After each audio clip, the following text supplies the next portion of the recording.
Hey guys, in this video, I will show you how to download Cash App on mobile. Alright, so let's begin with the video. To download the Cash App on your mobile, first open the Play Store or App Store and type Cash App into the search bar. If the app appears in the results, simply tap on it and hit the Install button to begin downloading. However, if for some reason the Cash App doesn't show up in the search results, there's an alternative method you can use. Just open your mobile web browser and search for Cash App Download.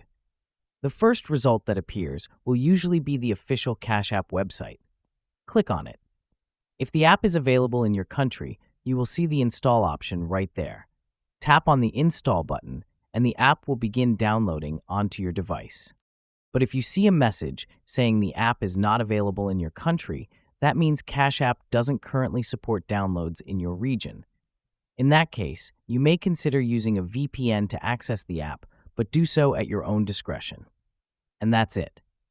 So that's basically how you can download Cash App on mobile. So that's all for this video. Consider subscribing if you find it helpful, and I'll catch you in the next one. Thanks.